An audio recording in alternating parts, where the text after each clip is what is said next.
City of Oldsmar City Council meeting of Tuesday, August 7th, 2018 to order. If you will please rise for our invocation, and our pledge will be led by Mr. Tom Trask. Our Heavenly Father, we come humbly before you in a time of sorrow. The death of Stephen Everett burdens our hearts, burden shared throughout the city of Oldsmar. We pray that you will comfort Stephen's mother, Eileen, his sister, Laura, and brother, Brian, and welcome Stephen into your heavenly kingdom. We are hopeful that your grace and love will be with the Everett family and those present here tonight who share in their pain and loss. This we pray. Amen. If we could have a moment of silence before the pledge.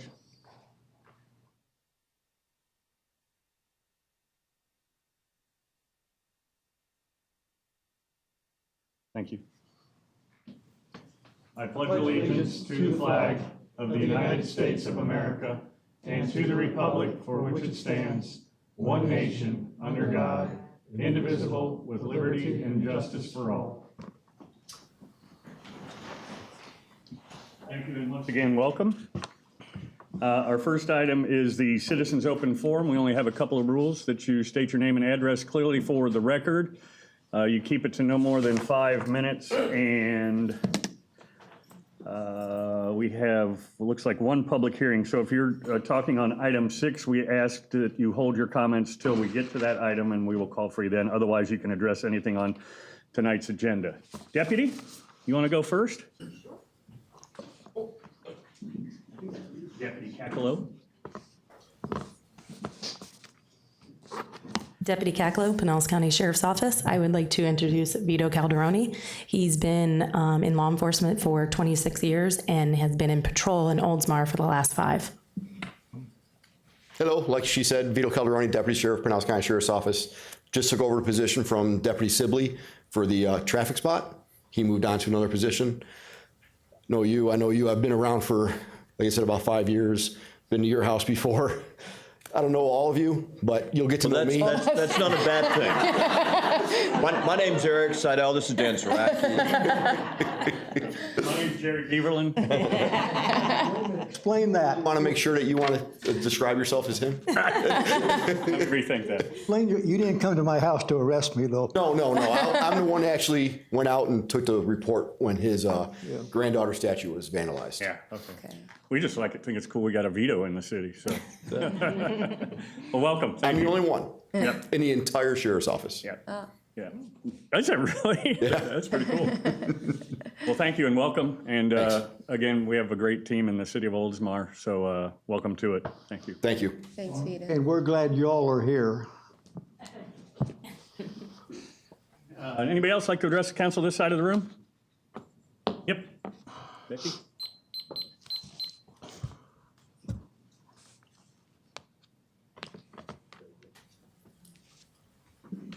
Becky Afonso, 174B State Street East. Good evening, Council, Mayor. On behalf of the Friends of the Oldsmar Library, I'd like to announce our general membership meeting on Thursday, August 30th, 1 p.m. at Tico Hall. We will be discussing numerous things, but probably the most important one is how we are going to celebrate the library's centennial. Now, to save the date, is January 26th, that's a Saturday, and we're gonna have some festivities at Tico Hall from 1 to 3 p.m. Now, we can't throw this big party alone, so we've asked for the help of the Women's Club of Oldsmar and the Historical Society. Awesome. And part of working together is just to remind everybody that they are on summer hiatus, not so much the Friends of the Library. The Women's Club will be back with their regular second Tuesday night meetings on September 11th. But right now, they are collecting school supplies Tuesdays and Thursdays from 4:30 p.m. to 6 p.m. And anything but backpacks, if you go over to the house, they'll be able to take those donations. And the Historical Society will resume its regular hours on Tuesday, September 4th. So like I said, our general membership meeting for the Friends of the Library at Tico Hall on Thursday, August 30th, 1 p.m. Thank you. Thanks, Becky. Becky.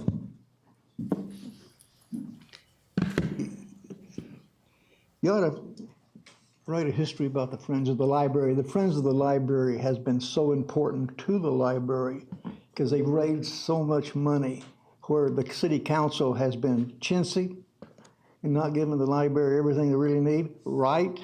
Where'd you go? There you are.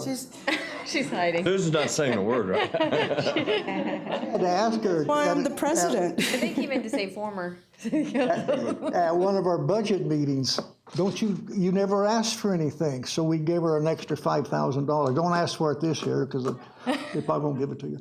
Can I ask? Well, the city council should also help you with this. And I'm addressing the council, inviting them to the general membership meeting on August 30th. But you didn't ask for help. The kind of help I need, really not in public comment. We can make it an agenda item, that would work. Well, that's up to you and the mayor. But Jerry, I appreciate that. We actually are learning quite a bit of the history, and maybe that's why I'm the president this term. So we'll get the money, we'll get things done for the library. Thank you. Thank you. Anybody else on this side of the room? Anybody on this side of the room? Anybody in the room like to address the council? Tom. Tom?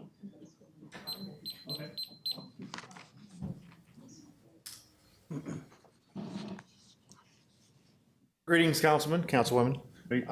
We live over on 803 Dartmouth Avenue West, and Name? I have a couple, Scott Strong. Okay.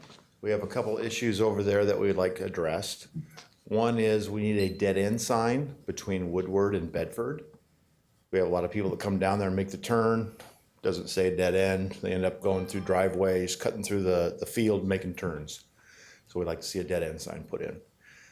Second point we have is there's a street light on Bedford and Dartmouth Avenue that turns off at night.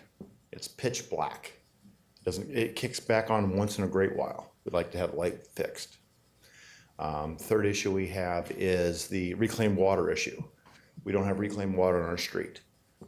We've been there for 6.5 years. It's on our water bill, but we don't have reclaimed water. If we could have that addressed. Did we get the address now? 803. Dartmouth Avenue West. Thank you. And if they don't have it? If they're paying for it, it would be because it is available, they're not choosing it. So you're not, if it's not available to you, you're not paying. Yeah, we have an availability fee if it's in your, It's not Street. piped down our particular street. Right. It ends, You it said you were ends. paying for it. You're not paying for it if you don't have it available to you. Well, I'll bring my water bill in next time I come in. Please do. I'll give you my card. Come see me. Will do. No, and all we need from if I can remember, I'm gonna meet with one of the TICO people tomorrow. If I remember, or you can go out and give me the number off the light pole, we get them over there immediately. Okay. I'll get that sent in. and you can, he's gonna give you a card, you can send both that to him as well. All right. Thank you, sir. Thank you. That's all I had. Thank you for your time. Thank you for coming. Thank you. I thought there was more coming, Scott. Anybody else like to address the council? Mr. Price? Tom's got something. to Tom's add. coming up, and then Jerry will comment on that one too. I just have 2 questions or comments.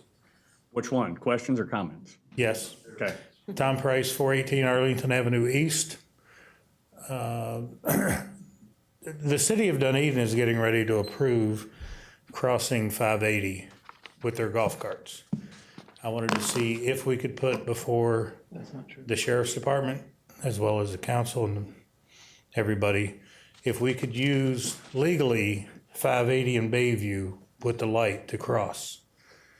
The city tractors cross there they don't have lights or anything, but so it's legal for them to cross, but it's kind of illegal for golf carts, and that opens up Thornton's and Joe's Produce and Pinch a Penny and other businesses. There is a light there, so I think it's pretty safe. And Dunedin's getting ready to open up a bunch of crossings at 580 without lights, so I think we're a little bit safer. Our city attorney is Dunedin city attorney, and he's Yes. indicating that that's not the case. Yeah, they're crossing Skinner now.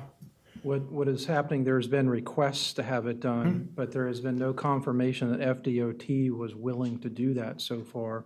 The city continues to request it. The problem is that in that location, it's 6 lanes wide.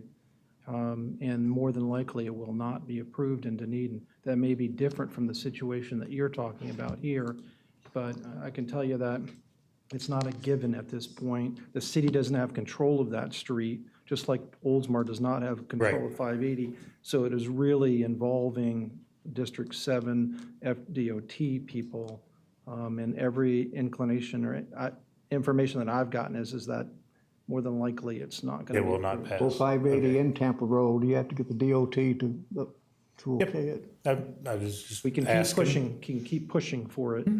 Yep, I know, I was just asking. And we are looking at, as part of our transit, multimodal transit, is to look at potentially golf carts on St. Pete Drive or crossing them, so that people are already doing it already down St. Pete to Yeah. Jack Willie's, and so. And it's convenient to get to those other businesses over in the industrial plaza.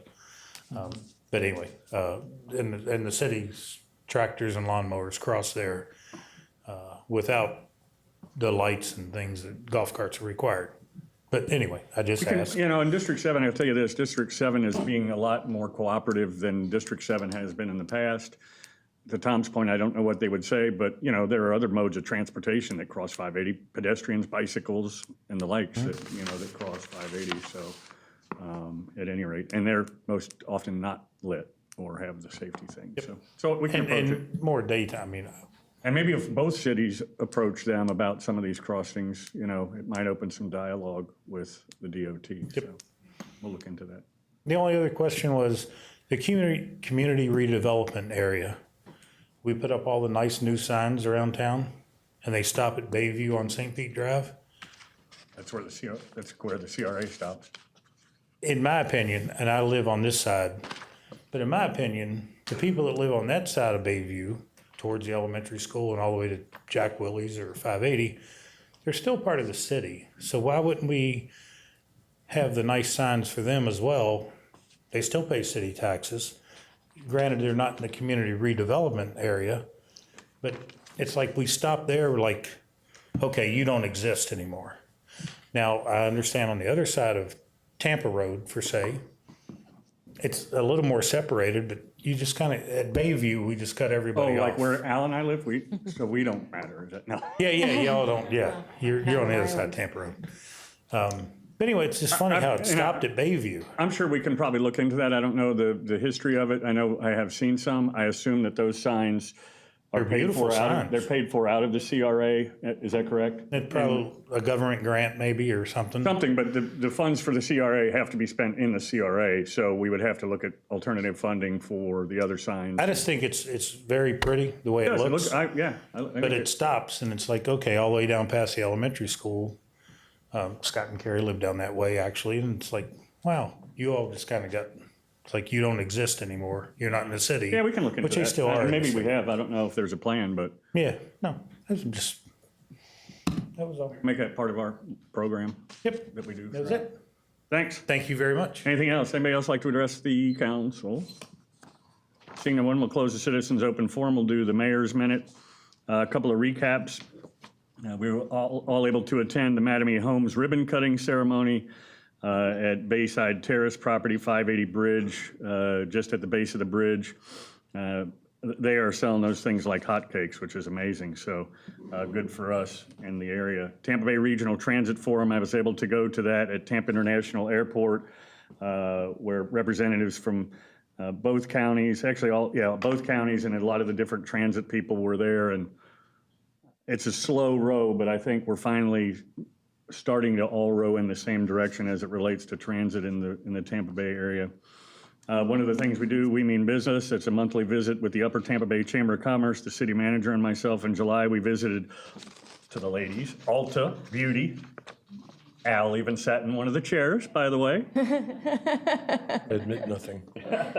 What was your shampoo called? Big Sexy. Big Sexy. You know, I had a comment, Mr. Mayor, but I'm just gonna let that go by. I'll agree with half of that term. Thank you. You're not that big. Yeah. Chief Packing, we attended that as well, and we stopped by Mattamy Homes and talked to them a little bit more in depth than at the ribbon cutting. So I got to tell you, Alta was quite impressive. I know I was impressed when I went in there. They do, what did she say, 300 to 400 transactions a day? And we'll hear from PSTA in a few minutes because they were kind of involved partially or a beneficiary of the first item on tonight's agenda. Also, hence the shirt that I guess nobody else got the memo. Today is National Purple Heart Day, an observance that commemorates the creation of the Purple Heart Medal in 1782. At current estimates, about 1.8 million Purple Hearts have been awarded since that year. Oldsmar is honored to be an official Purple Heart city, and although because we had a council meeting today, Dunedin did their Purple Heart ceremony in the park, and I believe, were they not the first Purple Heart? They were the first. They were the first Purple Heart city, so. And we're the second. We're the second, so. Upcoming event reminders, back to school reminder that Pinellas County schools begin on Monday, August 13th. Please heed the crossing guards and obey school zone speed limits and plus bus stops. And when they put the arm out on the bus, it does mean stop it. It doesn't mean floor it. So pay attention to that. Florida League of Cities Annual Conference. I'm excited to attend my final conference as the mayor of the city of Oldsmar to the Florida League of Cities, hosted in Hollywood, Florida. Speaking keynote speakers will bring up back the information. Councilmember Saraki is going as well, and you're doing something on Friday night, some kind of a parade. What is it? It's a home rule rally. Home rule rally. And the Suncoast League of Cities, we're doing, we have hats, sunshine hats with American flags and noisemakers. It's going to be a parade, and our focus and our goal is to focus on home rule. Yep, and I'll add to that, at the Mayor's Council, we always try and have a keynote speaker, and we've had Senator Brandis recently, and we had Representative Chris Sprouls at our meeting last week, and they were hit pretty, he was very good about it, had some good dialogue about home rule, about CRAs, and about vacation rentals, and he had some interesting thoughts, kind of gave a little bit of a different perspective. It's kind of, yeah, and I mean, but a different perspective, I'll say, in a way that did kind of make a little bit of sense. And I'll use a prime example. Commissioner Wells, who represents South County, and Mayor Kreisman from St. Petersburg had a couple of issues in the CRA language. And I think sometimes what happens, and I know I've been guilty of it, is to say, you know, defend home rule, defend CRA, stay out of it, stay out of it, stay out of it. And Chris made the point that, you know, you need to be a little more specific as to what you're objecting. And the case in point was Commissioner Wells went down there and said, you know, and to Representative Sprouls, he goes, we write this language and we mean it to mean one thing, but we don't really know how it's going to affect each individual community. And he said, so Commissioner Wells got with Representative Sprouls and said, this kind of language in this particular thing, this is how it's going to affect us. And Representative Sprouls said, well, that's not how it was intended to affect the cities, you know. So they were able to fix it and reword it and get it done. And I think he made the point of, you know, we use these banner definitions of, you know, home rule, but if there are specific things, you know, that do affect cities, that's what they need to know, not just leave it alone, because there are some good, valid points. And he had some interesting points about vacation rentals and his kind of thoughts on that. And it got a little heated with some of the beach communities, which, and even Dunedin Mayor Bajowski, that there are certain areas they'd like to have them, but there are others that they wouldn't. So they keep working on language for that, and it keeps, and Senator Brandis even said the same thing. They've tried numerous times to come up with language, and it just keeps dying on the floor. It can't seem to make it because it can't be all things to all people, and so. The main reason why we're having the rally is because we're celebrating the 50th year of home rule, which started back in 1967. So all the communities we're just getting together to celebrate 50 years of home rule, which means the voice of the people of the community. That's But basically home what it rule means. means different things to different people in different regions. And Yeah. that's one of the problems, because you're never going to have a home rule that's going to satisfy This home and that home. Tallahassee, Yeah. or satisfy Gainesville, or satisfy the South. And they get it, let me tell you something, they know what they're doing. And they know what home rule means. Yeah, and I think to the. But the people from around Miami, well, they're going to control that. Yeah, and that was one of the points that came up both with Senator Brandis and Representative Sprawls. And, you know, this comment has come up before, even when Representative Grant was here. It's Sure. don't punish the majority for the few that are messing it up. And it repeatedly is Miami-Dade and that's also part of- in Jacksonville. And that'll never change. Just to me, to some extent, it almost validates the whole reason for the home rule. Yeah, For exactly. the ability for the local jurisdictions to make those decisions instead of trying to make them statewide with one blanket Sure. piece of legislation. And I didn't mean to digress into the mayor's minute, but I wanted to share that while people are here still and hear that. So that wraps up the mayor's minute or maybe 2 minutes. Next item is awards and recognition, and our first item is presentation of the PSTA Track Star Award, and Bob Lasser and Gloria are here to do that.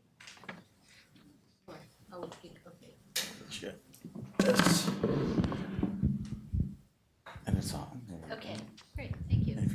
We'll take it around that side. Ladies and gentlemen, good evening. Bob Lasher, External Affairs Officer, Pinellas Suncoast Transit Authority.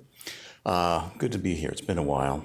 PSTA, contrary to popular rumor, constantly reviews our services. We're always trying to adapt to the changing, whether it's the changing communities, changing funding, which never seems to stop. And a great big part of that is a group called our Transit Riders Advisory Committee. This is a group of riders, they have to ride at least twice a week, who comes in once a month, and they give us all kinds of feedback. We run our programs by them for their input, whether it's marketing, whether it's planning, the changes we're going to be putting in, and then they let us know what needs to be tweaked, changed, and helped. And I can tell you, I've been PSTA 14 years, and over the last couple of years, this committee has done some of its absolute finest work in that tenure.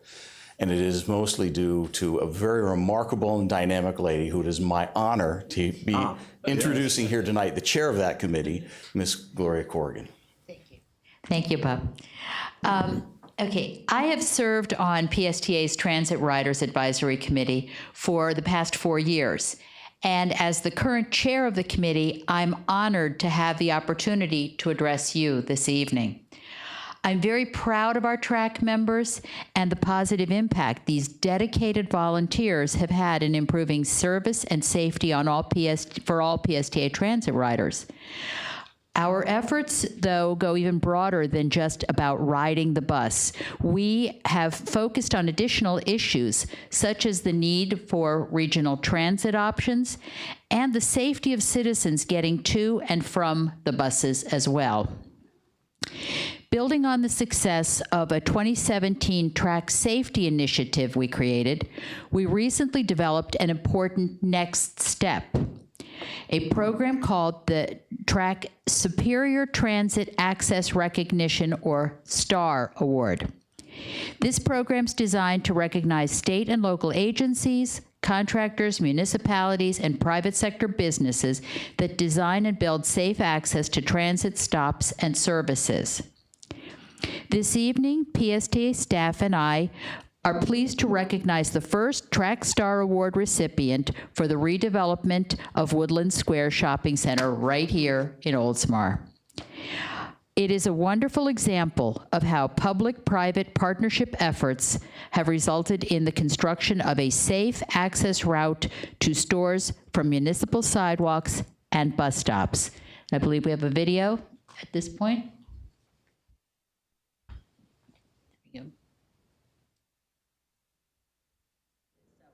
We all have our interests in transit and making transit better. PSTA's Transit Riders Advisory Committee, or TRAC, is made up of riders from all parts of Pinellas County. They really count on the feedback they get from us as riders about what we need to have, what's good, what's bad, what could be improved. Each month, PSTA leadership meets with the TRAC, and it's at these meetings members will approve the recipients for their new TRAC Star Award.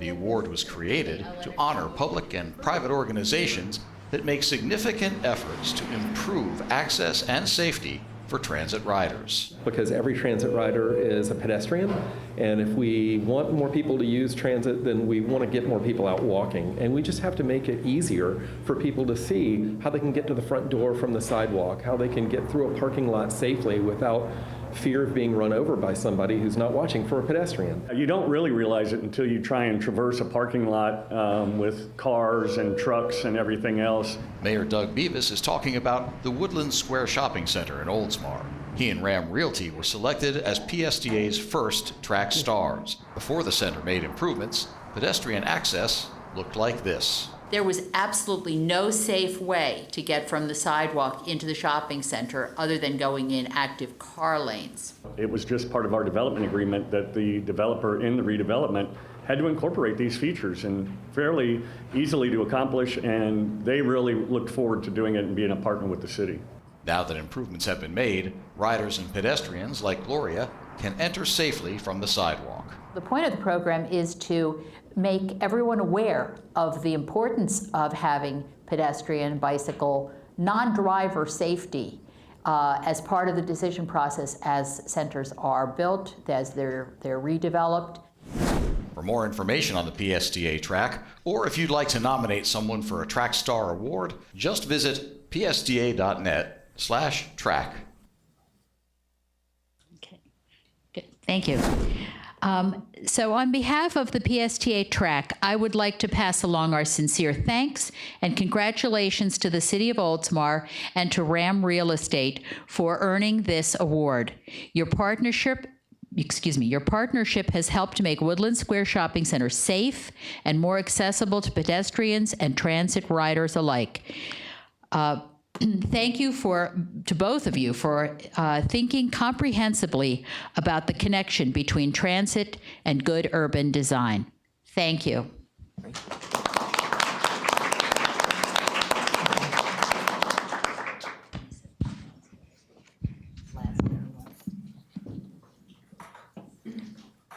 I think you should hand it to her. This is your.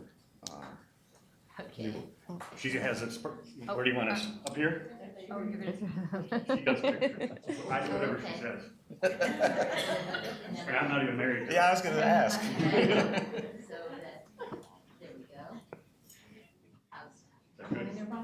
Yeah, here, Bob. I was supposed to take pictures. We'll send it to you.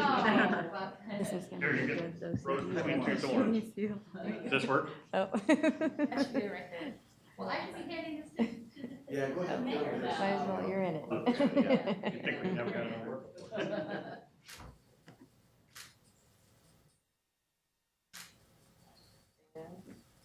Husband? Oh, husband. Jeez. Thank you. Got it? Okay, thanks. Awesome. Very good. Thank you. Let me thank you. I just want to say, I got to tell you, it's an honor to be the first Star Award winner. We've gotten a lot of first LEED certified building, first single stream recycling. But having a first like this, especially when it relates to pedestrian safety, is ultra incredible for the city of Oldsmar. And Gloria has been, I was on the PSTA for a couple of years, and Gloria is just a champion for pedestrian safety. And you wouldn't think about things like just the entrance to Woodlands Plaza, but you also have, I think we had some dialogue with Bay News 9 about an interview you did back there on 580 at Countryside Mall, and the difficulty trying to get in there and traveling in travel lanes and things like that. So I was going to a MPO seminar at International Mall, and I was taking my life into my own hands just trying to cross. And you don't really realize how important transportation safety is to pedestrians. As we said, the bus ride is probably the safest. It's getting on the bus and getting off the bus that's the dangerous part. And Ram Realty was great. And I mentioned earlier their willingness to do this and be a partner with the city. And when Bay News 9 asked me how you did this. I said, we told them that they had to do it. You want to redevelop your plaza, that these are part of the requirements to do it. And I would like to see more cities incorporate that into there. We're going to be making another entrance off of Tampa Road by the movie theater that will make accessibility easier. And if you've been there before, to go from Earth Fair to Alta and then across to Marshall's, you know, they've got basically a continuous sidewalk and crosswalks and benches. So it's great. And I think Al's got a letter from Ram Realty from Mr. Van Dyke that he would like to read. I do. Thank you, Mayor. This is an email from Mark Van Dyke, who's the Director of Development for Ram Realty. Thanks for sharing. I wish I could have made it to the presentation upon being notified that we received the award. And this is directed at Marie Dauphiné, our Director of Planning and Redevelopment. It's really you and your staff's foresight and persistent planning requirements that made these improvements a reality. In addition to this recognition, we've heard from all the tenants and a lot of customers that the new east-west sidewalk and other sidewalk improvements have made the center much more accessible, which is a point that's already been made. If you recall, at my very first meeting with you, Michelle, and Stephen, it was emphasized that we needed to provide pedestrian connectivity, specifically access from Canal Park, Curlew Road, and to find a way to connect the Marshall side to Bell's and Earth Fair. Additionally, although it's been somewhat of a challenge, staff's vision and requirement that we fund a sheltered bus stop on Tampa Road and find a way to access it is being accomplished. In addition to the existing redevelopment improvements, the following additional pedestrian access improvements will be completed within the next 45 days. This was dated July 27th. Per agreement with Pinellas County Housing Authority, which owns adjacent East Lake Club Apartments, a new handicap accessible sidewalk is being constructed to connect to Woodland Square. A new sidewalk is being constructed near AMC Theater to the existing Tampa Road sidewalk. This will intersect near the new bus shelter with bench, trash receptacle, and bike rack, along with a 5-year maintenance commitment. In short, it is evident that all the imposed required improvements are recognized and being utilized. As I said before, RAM appreciated all the professional guidance and cooperation extended throughout the Woodland Square redevelopment. Thanks, Mark, for Marie and her staff.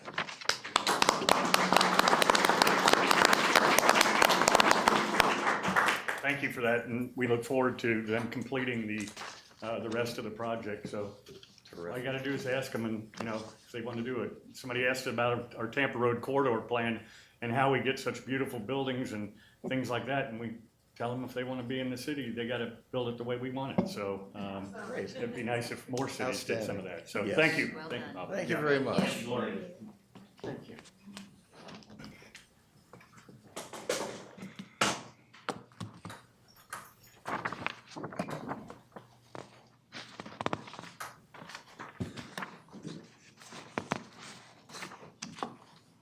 All right. We now have nothing in the CRA, so we'll move to the consent docket, and we have a couple of items. Approve the minutes of the July 17th, 2018 City Council meeting. That's it. And that's, oh, yeah, sorry, I was reading the next item. And so if nobody wishes to pull that into a motion. So moved. Second? Second. Motion and a second. All those in favor of the consent docket? Aye. Opposed? Passes 5-0. Thank you. Next is the City of Oldsmar. Approve reappointment of Dave Enos as a board member of the Board of Adjustments, who wasn't able to be here tonight? Mr. David. Oh, Mr. David, okay. And before you, at your council seat, you have some of the attendance records for the various boards, showing both that they sometimes don't meet and if they were there or excused. I think this is requested, so you have 17 and 18. I'd asked prior to the meeting tonight, if they have criteria in place for removal from the board, and correct me if I'm wrong, but all do except for the Board of Adjustments. Did I get that right? Well, no, the three, okay, so the different boards, they all have something. It's just that they were all excused, and as long as they're excused absences, then there isn't any enforcement. Okay. So they do have something, and I think some of the dialogue was that you don't meet that often. Correct me if I'm wrong, counsel, but you don't meet that often. And so even to miss one out of one meeting, if you only have one. I will say though, when you have less meetings, it makes it more difficult for people to Right, when you attend miss them all. one, so there's. Yeah, there's definitely some pretty prominent members on this board that have missed the meetings to date so far too. Yep. That I wouldn't say they're not contributing just because they couldn't. No, I would be agree. here. I would absolutely So- agree, and I think it was discussed when we asked for these, which thank you for putting these together. I think the point was also made that even if they were automatically removed, they could always reapply for the board. But, we definitely want people that want to be committed to the various boards. And I only bring that up because that kind of applies to the other three. So having said that, I need a motion to approve the reappointment if so desired.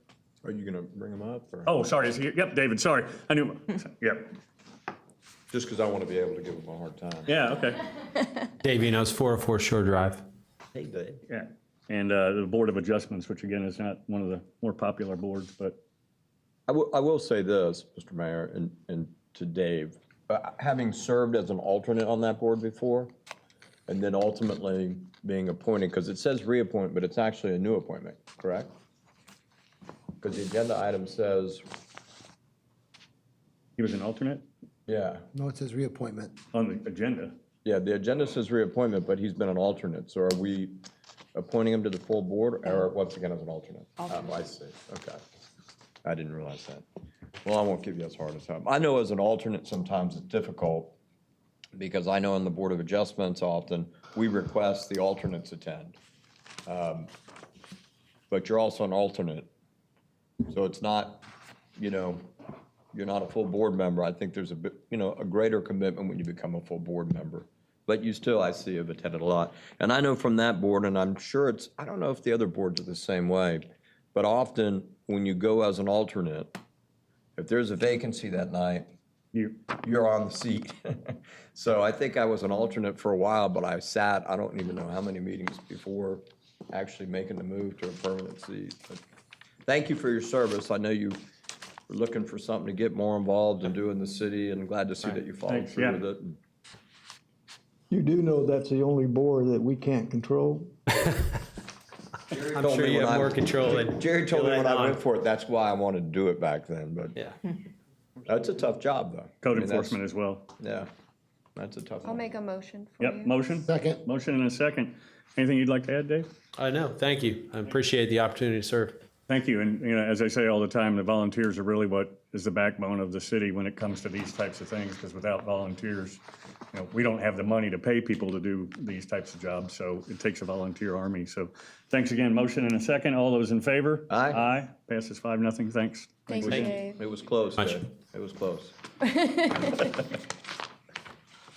Next is approve reappointment of Jim Mason as the board member of the planning board. Jim?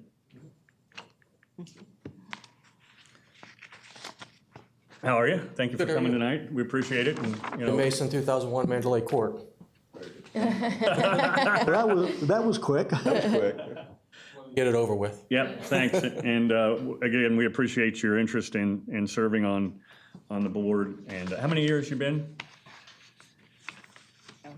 Since 99? Wow. For you. Let's see. We'll go 18 years. That's pretty Okay. good. I'll go with that. Well, thanks. Any questions of Jim? No. I make a motion to approve. Appreciate you coming. Do I have a motion? Motion second, motion and a second. All those in favor? Yes. Aye. Passes. Thank you. Thank you for your Thank you. service. Sir. Very much. It's been a pleasure. Thank you. We look for another 18 years.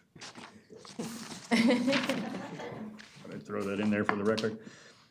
Next item is approve the reappointment of Craig David as an alternate member of Code Enforcement. We got the email that he is not able to attend. I think at one point we required people to be here, but I kind of modified that. If it's a reappointment, we should have already met them if they were appointed. So having said that and having discussed a little bit of the criteria earlier, I'll make a motion. we have a motion to approve Second. and a second. All those in favor? Aye. Passes 5-0. We'll let him know about that. Next item is our city attorney. Yes, item number 6 on your agenda is the first reading and public hearing of ordinance 2018-06. I'll read that by title only. Ordinance 2018-06, an ordinance declaring the intention of the city of Oldsmar, Florida, to annex certain real property located in section 22, township 28 south, range 16 east, further described as lot 17, block 9, map of section number 1, West Oldsmar, parcel number 22, 28, 16, 96660 009, 0170 into the corporate limits of the city of Oldsmar and providing for the effective date of this ordinance. That was the first reading of ordinance 2018-06 by title only. This is a public hearing. Does anybody wish to address the public? I'll go to this side first. Nope. How about this side? Nobody. No one will close the public hearing. I need a motion. So moved. Second. Second. Any discussion on this item? One at a time. Waiting for. Didn't even have to cue there for that, did I? Nope. Must have got a nap in today. All those in favor? Yes. Aye. Passes 5-0. Thank you. Halfway, aren't we? Yeah, we were at 51% not long ago, right, Al? By acreage, yes. Parcels, I think we're still a little bit under. Question. We should do roll call. I go back to, Oh, I'm sorry, yeah. Hold on. I go back. Let's go. Oh, I'm sorry. Can we do the roll call? Oh, sure.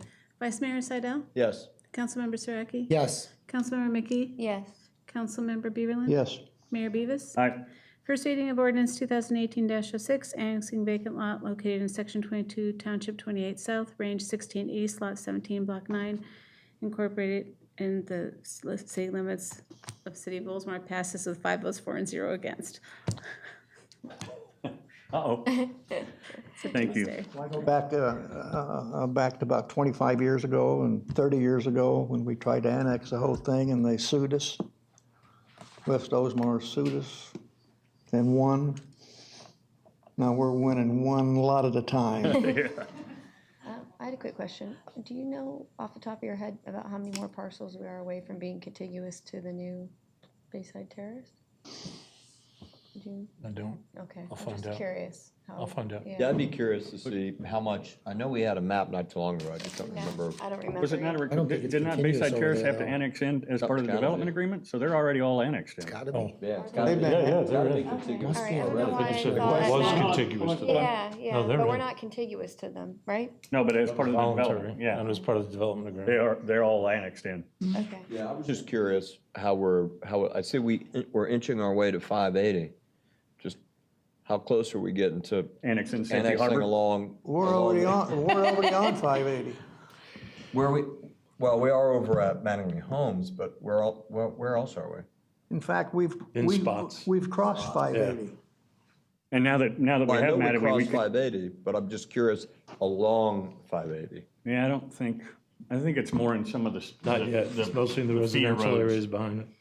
Yeah, and I mean, we can cross 580 at Mattamy to get those on the other side, so that's not a barrier, but One more quick question. Does anyone know where the park is going to be and the access to that? Because I realize It's on that now that they have street, the I gated forget.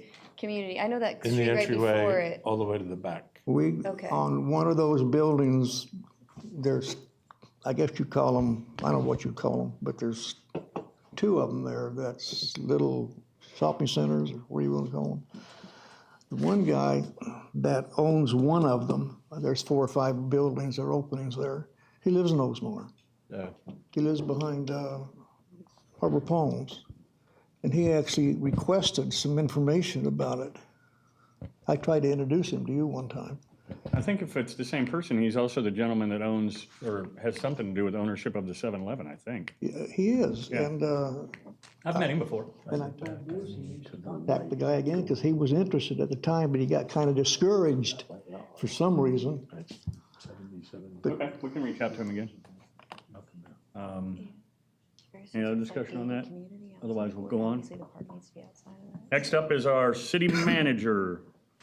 Thank you, Mayor. Item number 7 is the rejection of 2018-005 invitation to bid and the authorization to advertise a rebid of 2018-013 invitation to bid for the State Road 580 Landscape Rehabilitation Project, FPID number 440207-1-58-01.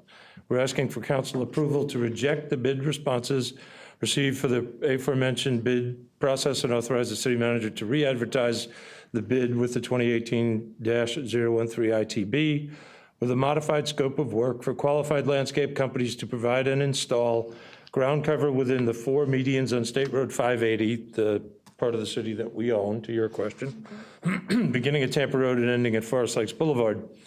All bid responses from the original bid process exceeded the approved budget of $135,000 for this project, which was the grant amount from DOT. The city has reevaluated the areas requiring work and adjusted the quantities of materials needed to accomplish the project goals. Rebidding the project with the revised specifications and quantities should result in bid submissions more aligned with the project budget and FDOT grant requirements. The existing funding for the project is included in the Parks Division budget, and staff recommends approval. For the purpose of discussion, motion? So moved. Second? Second. Any discussion on this? I've already talked to Al about this, but this needs to be, I believe, redesigned in a different way. Yeah. And there's a Florida flower that needs to be used out there. I planted one of them, now my whole front yard is one of them, and they're beautiful. Instead of all those lousy plants that never bloom and all they do is look terrible when they start to die. Anyway. Yeah, and I think I talked to Al and I talked to Felicia a little bit today about it, and I think part of the reason that the bids were higher than the grant money was if council recalls that Lynn used to use our own city staff, so we saved on the labor cost to do that. And in talking to Al and Felicia, not sure that that's appropriate use of our manpower, because then they neglect, while they're doing that for the period of time, then other stuff isn't getting done. And so at any rate, so that was some of the dialogue. That's how we were able to control some of the costs, because I'm sure there's a labor cost component. Well, also, if you use the right plants and use the right design, right, you don't have to sit out there for a year and a half and maintain that junk. Yeah. That never grows and never blooms. When we brought her on that And the we shelf weren't life. using a lot of native. Yeah, and the shelf life was very low. Felicia Yeah. brought that up right out of the gate, so. Any other dialogue? I'm glad in this case the shelf life wasn't very long. Yeah. I can't lie. I never liked it. Yeah. So, any other discussion on this? Nope. All those in favor? Aye. When do we expect that to go back out? Well, the advertisement will go out shortly, and everything kind of works off of that. 30 to 60 days, we'll have it back, and hopefully we'll get cranking as quickly as possible. Cool. Pass 5-0. Item number 8 is the termination of negotiations and the request for council approval to authorize the city manager to advertise 2018-014 RFQ, design services for the Oldsmar Sports Complex. As you know, we had made an RFQ for this process already, and we had entered into negotiations with Stantec. Roughly at about the same time, some of the issues that we were trying to resolve regarding expansion plans were coming back with some disappointing news. So it kind of forced us to just scale back the project, and we negotiated in good faith, but never did arrive at a contractual agreement with Stantec for the original plan, and we're asking for a revised plan. We've contacted Stantec. They have absolutely no problem with us doing this. Been very good to deal with to try and help us out. So what I'm requesting is council approval to allow me to advertise for another RFQ process for a revised design services plan for the sports complex. Let's see, maybe if I could say this a little better. Prior to the execution of a contract, which we never did, it was discovered that the city would not be permitted to utilize land included in the original master plan design. That's essentially the meat of it. As a result, the scope of work for the project is deviated from the original plan, and as such, a revised solicitation to seek qualified firms to provide design services per the updated scope is recommended. That's in a nutshell, and funding is available in the capital budget in Fund 302. Staff, again, recommends approval. Thank you, Mayor. Yeah, I think it was such a substantial change that it would have made no sense to proceed forward with the other. So, motion? So moved. Second? Motion and a second. Any discussion on this item? All those in favor? Aye. Passes 5-0. Perhaps, Thank you, Mayor. perhaps the new design will fit better with our budget. Yeah, I think so. I know it will. And so does he. Yeah, promise us. Item number 9 is request council approval for the renewal of the Pinellas Public Library Cooperative Interlocal Agreement. It's fairly self-explanatory. We've been a member of the cooperative for a number of years. I believe this is the second renewal, so I'm just trying to keep you awake. I lost track of that too. Attached, you see the revised interlocal agreement. It does have modifications in it. I might ask Sue to come up if you had any questions. The changes are actually summarized by the co-op, and they're very minor. The one at the bottom of the page regarding a change to the funding formula. The funding formula is usually the bone of contention for the cities that are involved in it. The change to the funding formula has no effect on us. It's just a different way that they decided to handle what you qualified for if you had construction expenses. So naturally, that would have done us more good if it happened in the year when we built the library. So the rest of it is very minor. It's outlined in your cover memo. Sue, would you like to address any of this that I've missed, overlooked? Unless council has any questions, I think it's fairly straightforward.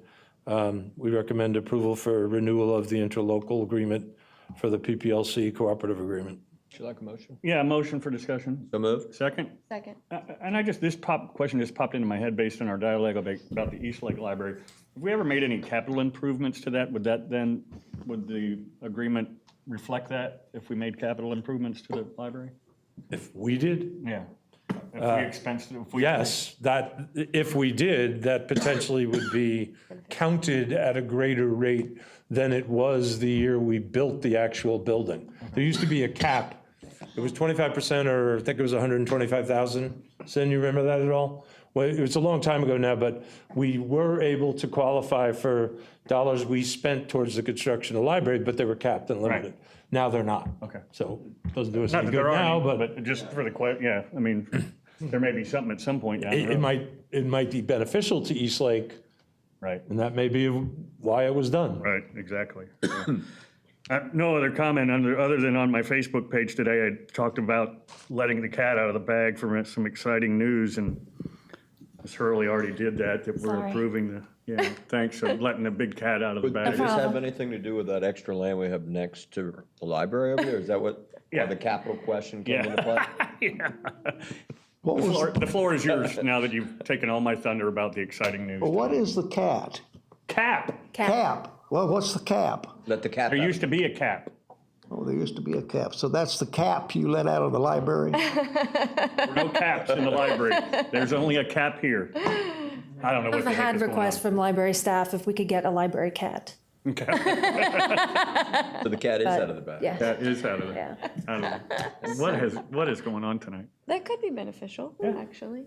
No, our PPLC, agreement is beneficial to everybody, and I would say that we should still remain a member. I mean, they provide a lot of services to us and residents that we wouldn't normally otherwise be able to afford and provide. So. Can you give, for those millions that are watching at home and for this side of the audience, can you give a Reader's Digest version of really what it means to Pinellas County? Well, we've been a member of it for a long time, but one of the things they've done recently, and I've worked here long enough, it wasn't until about 10 years ago that we were able to get a unified countywide catalog system. So we would all have, be able to see what's in the other libraries. When I started 14 years ago, we were just in a catalog with several different libraries. If you wanted to know what Clearwater had, you had to go to a different website, and it was a whole nother process to order anything. Now we're all on the same catalog throughout the county. There's a lot of partnerships that PPLC provides us with that we wouldn't be able to do on our own, such as our Museum Pass partnership that we've had for about a year, where now you can check out a pass and you can get into several museums in the county for free, like the Museum of Fine Arts in St. Pete. Oh, really? The Great Explorations Children's Museum, the Florida Holocaust Museum, and starting probably 3 weeks ago, the Chihuly Museum too. You can check out a pass and go. Each pass, we have 2 passes. Each pass is good for 2 adults and 3 children. And you can get it for a week. No So, idea. yeah, you check it out, you get a receipt, and you just take the receipt to the museum and then they let you in for free. I had no idea that even existed. Yeah, but that's something that PPLC set up. They do the deals with the museums, they talk to the museums, and we're not involved in any of it. They just let us know when they have a new partner. And we let them come into our library for free too. And our Yes. historical museum, yeah. Guys, that though, I bet a lot That of would, families that would be like great that. to promote. And there's other partnerships. That's just for our residents, right? Right, it's for any Pinellas County resident with a library card. Okay. That they facilitate for us that we wouldn't be able to do on our own. The Reading with the Rays program that we have every summer, working with the Tampa Bay Ukulele Society, and what else? And the Museum Passes program, so. That's awesome. Well, we've had partnerships with a lot of the other libraries for years, But not to the, I think what she's saying is not to the level but that. not to the le- extent it is now. Right, that it hasn't been for the last about 10 years. Yeah, awesome. Any questions? I'd like to just say one thing, because my mom was a lifetime librarian, which I've shared. Libraries are cooler now than they have ever been. Oh, yeah. The shared databases that she mentioned, you can find anything. And that's another, the databases that we get through PPLC, when we go into a company and say we want a subscription, it's a lot cheaper when we have the, entire population of Pinellas County than for us to just pay for it on our own. Sure. Am I permissible to donate my novel to your library? I think we already have a copy. Oh, you do? Yeah. You It's in do the have catalog. one? Well, I'm Yeah. surprised you haven't been overloaded down there. Yeah, it brought down the system one day. 2 people requested it. I will tell you though, many years back, before I was on council, when I wanted to rent out one of your books, when I was doing the history, like there was like a wait list in order to get, I think maybe it was the first or second book you did, or like I had to bring it back within a certain number of weeks because there were other people waiting on it. Yeah, but they were all named Beaverland, right? I didn't get the list of people that were waiting, but it was really popular within the city. Any other questions? Then I guess we need, you're looking for a motion? Yes, please. Motion to approve? Oh, we did a first and a second for Motion and a discussion. second. That was true. All those in favor? Aye. Aye, passes 5-0. Thank you. Thanks, Sue. Thank you, Sue. Item number 10, status of the local mitigation strategy. The local mitigation strategy is a report, and Planning and Redevelopment completes the report. And as such, I'd like Marie to come up and give us a little brief presentation on the status while she limps and fakes an injury. Oh, what happened? I'm kidding. Yeah, this is a status update. We do it annually. It's a document that's developed with Pinellas County and the 24 municipalities. And basically, it's projects that have to do with hazard mitigation. For example, hardening of the city hall with, windows, emergency operations plans, educational activities, etc. So every year we look through the projects and the ones that are completed, it's in the document. You'll see the completed ones and the upcoming upcoming projects. So, and we also use this as our floodplain management plan. We get points through the community rating system. So, Awesome. if you have any questions about any of the projects? Did we, or aren't we MSC Windows? We had done those. You mean the ones we just passed for the replacement? That's not been finished yet. Oh, okay, that's what I meant, yeah. Yeah, you did approve City that. Hall, we did the windows, yeah. yes. Quite a few items are completed. And what did we decide about, or did we decide about the big front plate glass windows? Is there anything we do for that? I didn't know if there's film or anything, because I mean, I'm not sure where that is in the capital. I don't know if we ever even I had a haven't done plan, anything with it, but we certainly need to. even if it's, I'm sure there's some protective film or tent that might help with that, so. We'll definitely look into it. That's some definite exposure right there at the front, so. Okay, any questions? No. Thanks, Mary. Update? Next item. Thank you, Mayor. Item number 11. Is this the cat? Yeah, this is the cat. Yeah, sir, this is the cat that's already out of the bag, apparently. Oh, she said the PPLC and made fun of me. Oh, sorry. I am asking for council action here. The mayor and I talked about this morning, and I apologize for an inappropriate term when I asked for considering a licensing agreement with the Tampa Bay Lightning Foundation. It's actually called a Cooperation and License Agreement. I'm requesting council approval to enter into a cooperation and license agreement between the city of Oldsmar and the Tampa Bay Lightning Foundation for the purpose of construction of an outdoor roller street hockey rink at the Oldsmar Sports Complex. City staff approached the Tampa Bay Lightning about whether there would be any interest in assisting the city in creating an outdoor roller street hockey rink at a facility inside city limits for additional recreational opportunities for our residents. The Lightning have an existing program in place whereby funds are made available from the NHL Players Association to assist local communities in the Tampa Bay area to construct outdoor rinks in order to help grow the sport in the region. The Lightning Foundation offers many benefits to the city in this endeavor.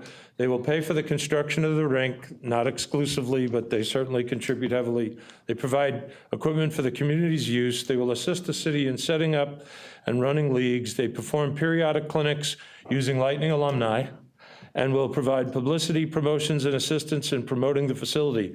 Best of all, in my opinion, we would be establishing a relationship between the city and the Lightning franchise. Right now, I believe the team is considered one of the, if not the most well-respected organization in professional sports today.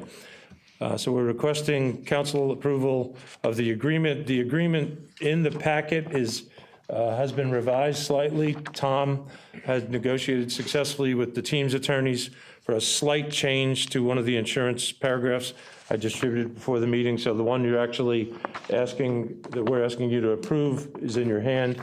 And I might also note that the team has already signed it, and the signature is from Jay Feaster, who happens to be the general manager of the team the year we won the cup. Sorry, I had to throw that in there. Would you like a motion, Mr. Al will be cuddling with the agreement tonight, I have a feeling. Okay, well, I don't know if you said this or not, but before we do, can you make let us know of the change that you made in case, so we don't have a chance to review? Okay, so in paragraph 7D, which is on page 3 of 6, there was a requirement that we would have to provide an insurance certificate showing all these organizations that are affiliated with the Lightning Foundation to be an additional insured. Our carrier does not allow for that. So the way that we've handled it is that we've modified the language to say that we're only going to provide them with an additional insured certificate to one organization, Lightning Foundation, Inc., and it's only going to be after the construction is completed. This will be probably a separate policy that we'll have to purchase, but it limits, it cuts down the premium significantly by limiting it to one organization and limiting it till after the construction is completed. So in working with their attorney, we worked out this language so that that could be accomplished to save money and to save exposure. And then do they cover all those through their foundation or through some verbiage that they have? So that There's also a requirement that they have to provide us as an additional insured on their policies as well. Tom, just a quick logistical question. Once it's complete, if someone were to be injured while playing at the rink, both the Lightning Foundation and the city are covered on the policies, or who's at fault first for? Well, we're gonna be owning the rink. It's gonna be on our property, so I would suspect any cause of action would name the city first. Okay. And then, obviously, if the Lightning Foundation was involved in some way, we would bring them in as a party that has indemnified us, so we'd be looking to them for coverage. Okay. But more than likely, the city would be sued first. Okay. if it was like one of their clinics or something that if they were budding or what have you. Probably similar to language that we have with the BMX track and other things, right? It's similar, but it's not exactly the Right, same but- because it doesn't cover the construction period. Right. Okay. Motion for discussion? So moved. Second? Second? Oh, thank you. And I don't know if it's appropriate, but there are down the road some potential other uses, including probably just open inline skating. Is that correct on the facility? Yeah, we assume there's going to be significant wide-ranging use. We also are looking into the possibility of getting recessed soccer goals. What we called it was outdoor-indoor soccer, if you remember the old Rowdies days at the Bayfront Center. It's a hockey rink, but the goals are recessed off of what the boards would be. We tried to do that initially. We couldn't get that done because of the legalities, and we wanted to get moving on this, but we hope maybe to get a retrofit down the road so we can use it for soccer. We will use it for open skate. We will use it for street hockey, adult leagues, kids leagues. It opens up a whole lot of things we can do with it, and we're very excited about that. One more quick question now. What about the use for public? I know you mentioned open skate, but I know a lot of times we have debates between like residents that are trying to use soccer fields and they're locked, or what would be, the potential use for the public versus leagues? We control it. It's totally up to us, and my plan is our residents first. Obviously, teaming with the Lightning creates amazing opportunities, but it's our asset. They recognize that, and they're there to help us run leagues and have tournaments and whatnot, but we'll have street hockey on our own. I'm hoping we have a city team because you can't move me out of the crease, but that's just it. I love hockey, I love street hockey. I don't move real well, but. We might need extra insurance just for you. Deb Pauley is not afraid to hit you with And the I stick. promise I won't sue anybody, I promise that. Ask Mr. Strachey, Deb Pauley is not afraid to hit you with the stick. Yeah, she was good at that. Vice Mayor? Al, could you speak a little bit about the ongoing expense after the capital costs are done? Yes, sir. I guess I'd say it's a bit of guesswork now, but I've kind of figured we've got we'll have ongoing maintenance cost. I'm expecting that to maybe be about 10 grand the first year. I'd also like to improve the rink. We got to kind of get it up, get it vertical, see what it looks like. There has been website access to others that you can kind of see what they look like once it's done. So capital improvements are possible down the road. Obviously, council would have to approve those as part of the budget. That would be where bigger bucks would be. I'm thinking of a canopy. That's just spitballing at this point. But the two main ones I would say would be budgeting for maintenance, which I say I've got in my mind 10 grand for the first year. If this blows up in terms of popularity, I'd be thinking of the possibility of needing one, maybe 1.5 more employees. So that would be another cost for whatever we ended up paying them, but that's kind of a ballpark idea for I'm thinking of it in terms of we have an employee and a part-timer whose main job is to maintain and deal with all the issues BMX. I'm thinking about it in that light. I don't think we're gonna have to do anything right away because we got to see how the team leads us into how they're participating and getting things going, but down the road. So I would say 10 grand first year. If we come to you with a budget revision for personnel, it would be the cost of a full-timer, possibly a full-timer and another part-timer. And I would assume that any leagues or anything like that develops out of that asset would work similar to maybe Little League or something like that in the sense that they're self-sustaining? Well, certainly, I guess we hope so. And since the Lightning is participating in that, that's another kind of, we got to see how it rolls. But yeah, I mean, we're not necessarily looking for this to be a major revenue source, but certainly we'd look to cover our costs for whatever it is we provide. I don't know where we would price point an adult league, let's say, but we'd base that on the hope that whatever we have to pay to put it on, we'd hope to recover that. So I just couldn't tell you where the point is right now because it's all kind of too new. And I guess, That's all reasonable. yeah, and to that point, I think there's certainly revenue opportunities of various types, with different tournaments and things like that. There's advertising revenue rights or opportunities, as you indicated to me, and correct me if I'm wrong, the interior of the rink goes to the Lightning and their sponsorship partnerships and whatever that is. And I don't know if those are tied to the foundation. To go back into the foundation probably would make sense. Do you know, Tom, if they are? I don't know where the money is going to go, but I would think obviously, it would go back to the foundation. It's helping. Well, and from that standpoint even, I mean, this is the advantage of working with the Lightning and that kind of world-class organization. And that is, when I saw the sponsorship rights, I talked to Al about it a little bit. It was just kind of scratched my head, but he made a very good point, and it is true. First off, they're only going to do things first class. Yeah. Secondly, the probability might exist if we have some type of events there that are large enough and so forth. Those same sponsors may want to do some more type of sponsorship work outside of right. And so I think it's a great.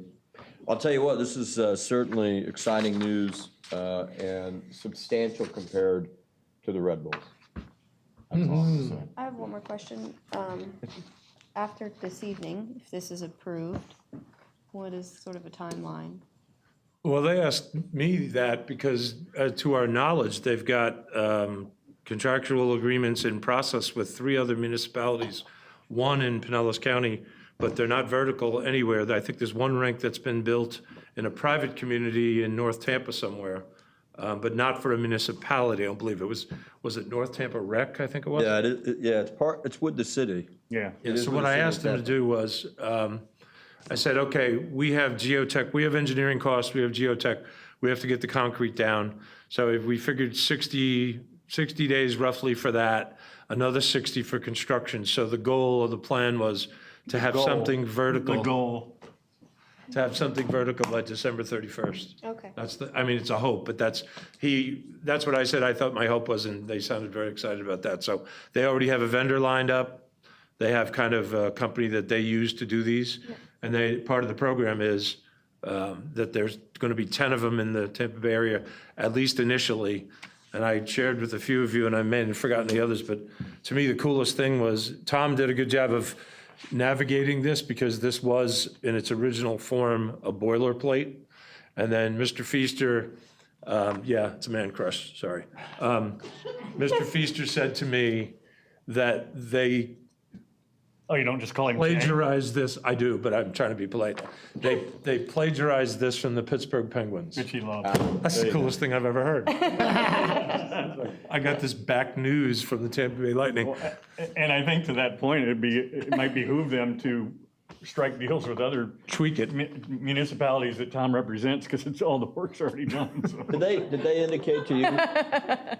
And Tom will just build again. No, I'm kidding. Did they indicate to you what their ultimate goal was in terms of? It was 10 initially, but the point to the comment about the Penguins was there's 100 of them in Allegheny County. Oh, wow. So their goal, and Mr. Feaster's new title went from GM, now his title is Director of Community Hockey Development, is part of how any way they can grow the sport. So 10 was kind of maybe phase one, but he certainly left me without any specific instructions, but he left me with the impression that they're not stopping at 10, just depends, they want to get the first ones out there, see how they go. So to be in the first 3 or 4 is an advantage as well, because the commitment they've already made to giving us Lightning alumni to do quarterly clinics is fantastic. Now, one of our employees, Deb knows this, Amy Ratliff, her son is very active in the Junior Lightning. A lot of the former Lightning players are youth coaches that have stayed here. So they have a absolute fantastic resource for guys. There's probably 25 guys, and being in Florida doesn't hurt, because a lot of guys that get traded here or come here, they always keep their homes here. Vinny LeCavalier is back. Yeah. Like, he's retired, but he lives here. So the area is so attractive to them that they have a fantastic resource of guys that are all community-minded, that are willing to participate. So to be in the front of that is a potential big advantage too, just because we'll take advantage, we'll get kind of, maybe the more popular guys, or, we'll develop a relationship with some of them. So very exciting. You already submitted a wish list? I did. With your new friends? Several, as a matter of fact. They're not taking my emails anymore. Should we Blocked. vote on this Just like my before Al employees. jumps out of his skin? I think it's exciting, and kudos to you, Al, for doing this. And if I'm wrong, you're going to have to prove it, but we will probably be the first in Pinellas County to have an executed contract and start going vertical. I certainly hope so. And I don't miss to, we need to acknowledge both Chip and Felicia, because we hatched the idea together, but Felicia knocked it down. So we were excited to get the response. They called us back the same day. They were so excited about it. But Well, they're just an exciting organization, and I've had conversations about the different sports teams with Al, and maybe Felicia, talking about the radio station that I worked for, negotiated contracts with the Lightning and the Bucks and the Rays, and the Lightning were leaps and bounds ahead of the Bucks, and way leaps and bounds ahead of the Rays. So it speaks And with well. all the development work they're doing over there, their offshoot into Pinellas. Yeah. There's some definite relationship opportunities down the road. So exciting about it. So we have a motion and a second for discussion. How about we call roll? Can we do that? Sure. Vice Mayor Seidel, Yes. Councilmember Zaraki, Positively. Councilmember McKee, Yes. Councilmember Beaverly, Absolutely. Mayor Beavis. Yes. Consider license agreement and authorize the city manager to enter the agreement is approved with 5 votes for and 0 against. That was ready. I thought for sure he was gonna yell, "Goal!" So I was talking to Deb before the meeting. We're going to have a team again. So Deb, we're going to play hockey again. How's that knee working out? It's working great. I'm ready. You know, I think it's exciting, and Eric mentioned it, and I wasn't going to bring it up at this, but you're right. You know, we were really hoping for something similar to this, or even on a minute scale of this with the MLS Red Bulls, and it's unfortunate that it didn't pan out or hasn't panned out, but that just shows you the class of the Tampa Bay Lightning and really wanting to be a community partner. And I get it that their team is here as opposed to the other, but we were hoping even for a fraction of that, and it just didn't work out. So, well done. Thank you. Well done. Stuff. Anything Really else? good stuff. Oh, I was about ready to end the meeting. The night's over. What's next? City clerk. What do you got? Oh, I don't have anything. Thank you. Did I mention this?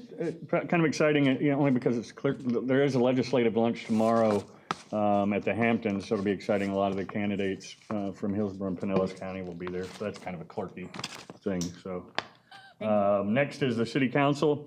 Approve the excused absence for Councilmember McGee for the August 21st, 2018 City Council meeting. You need a motion? So moved. Second? Second, I need a second, yep. All those in favor? Aye. Aye. Thank you. Did you vote for yourself? I did. Okay, good, 5-0.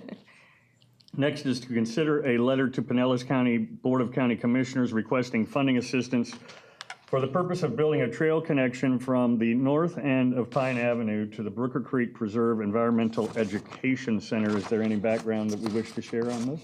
Only that Councilmember Bevelin requested us to ask for funding from the Board of County Commissioners, hopefully maybe finding an opportune time to do it.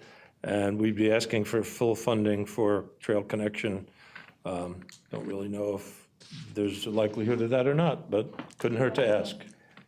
Right. You won't get. Yeah, I mean, there's been some dialogue. We've all had it with various county commissioners and all that. And I know I think Dean and Deputy Kakalo even chimed in. And at certain times of the year, there are portions of that trail that are under, I don't know how much water. How much would you say at times? Quite a bit. Quite a bit? Yeah, so. Boardwalks or something. Boardwalks or. You can always accomplish something Oh, sure. if you go after it. Yep. All right. Water doesn't stop anybody. Even during a hurricane, it doesn't stop the city of Oldsmar. Yeah, A consensus? I keep screwing that up, but yes, I was hoping you'd vote on it. Okay, need a motion to approve a letter. So moved. Okay, do we have the letter? Yeah, it's in the packet. I need to get that one. It's the second page, and Okay, it's for your signature. motion, and do I have a second? Yep. Second, all those in favor? Yes. Aye, Good idea, Sherry. Thank you. well done. And next is to schedule a work session on building heights and breweries.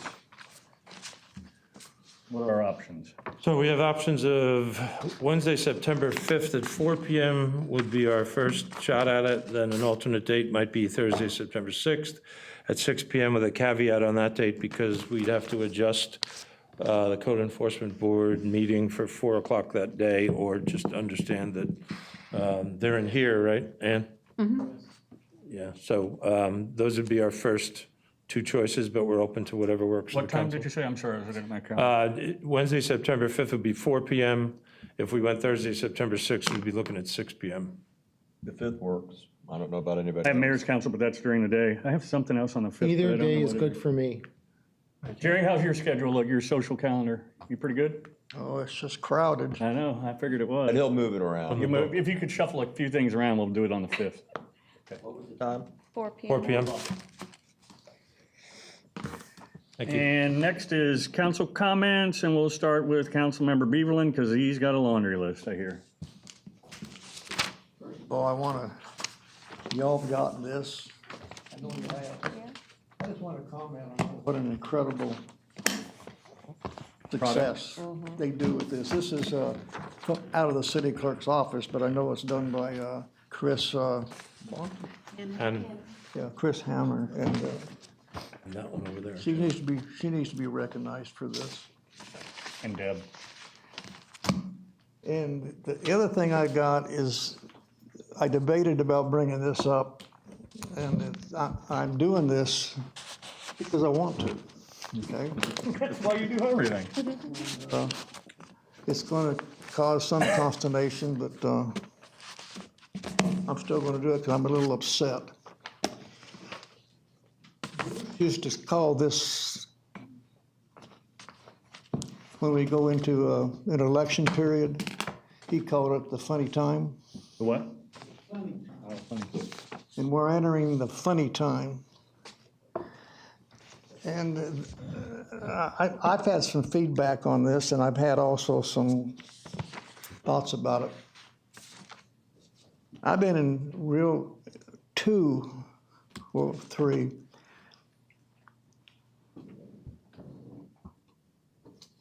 elections that was really screwy. When I ran for mayor the first time, the city of Oldsmar was divided right in half. And they were ready to crucify the council. I wasn't on council, but they were ready to crucify him. And it was a terrible election to run in, and I only got in it because I saw the city going down the damn toilet. And it was a rough election. And there was about 7 candidates, and they were all running to fire the city manager and to fire the council and the whole ball of wax. So I got involved in it, knowing that I probably didn't have a chance because the town was so divided against each other. And they put up a candidate against every one of the council members. And I ran for mayor knowing that my chances were really slim. This is 1995, because of the hatred against each other. And I was glad the night that it ended. I was happy. I'm glad it's over with, knowing that I didn't win. But I did win. The guy that I was running against, he had lived in the city since late 1950, early 1960s. So he'd lived in the city a long time, more than I. He just never got involved in anything. And I won, and it was a bitter election.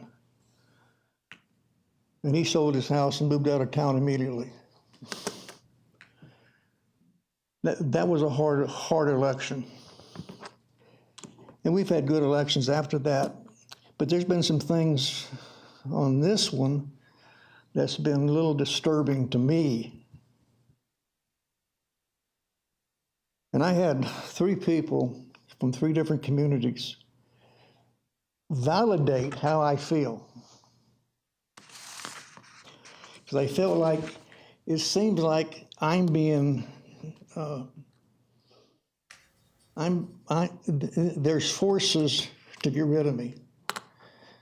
And that's fine. I mean, that's what elections are all about. And I've had people, I had 3 different communities, representatives of communities came to me the past week and said, do you know about this? And I said, well, I have a feeling about it. And they said, well, we know what's going on because there's been talk at restaurants.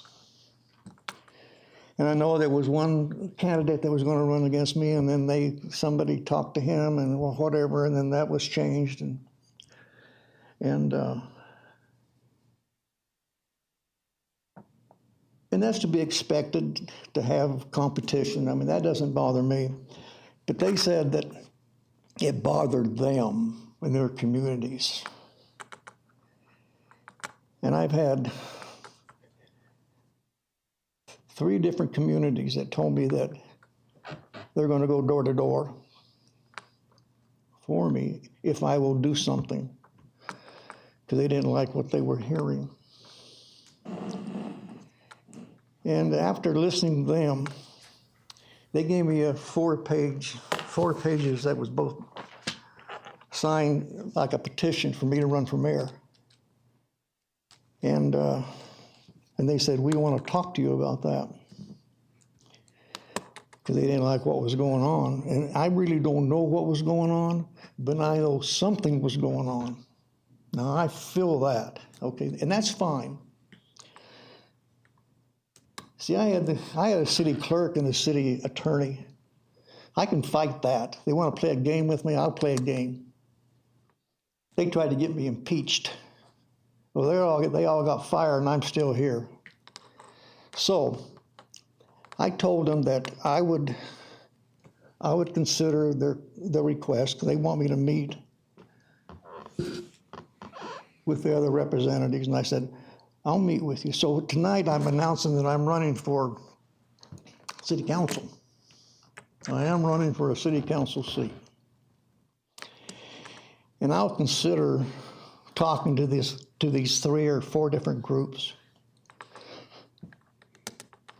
And I'm going to back up a little bit. It's something I've said many times, but I don't really care for the way it's working out this time. I told them I would meet with them, and I would consider their request. And then I will speak with my beautiful wife, and we'll make a decision. So I'm announcing that I am running for a city council seat. I won't say which seat until a couple, 3 weeks, whether I'm going to run for mayor or for this seat here. And I have to get that out. I have to get that out. I've always been right up front. If I tell you I'm with you, I'm with you. And there's been some things that came back that's been disturbing to me, is how it's working out. I know there's been 2 or 3 people been talked to. In fact, this seat already has somebody that is announced for it. And that's fine. And whatever seat I run for, I'm going to run to win. No bars hold. Like I say somebody's going to announce, well, I have new ideas. What's your new ideas? I want to help the people. How are you going to help? See, I don't have to say, here's what I want to do. I can say, here's what I've done. I won't put that up front. Win or lose, I love this city. This city has been good to my beautiful wife and me. But the way I am, I'm up front. I have to say this tonight. I have to say it.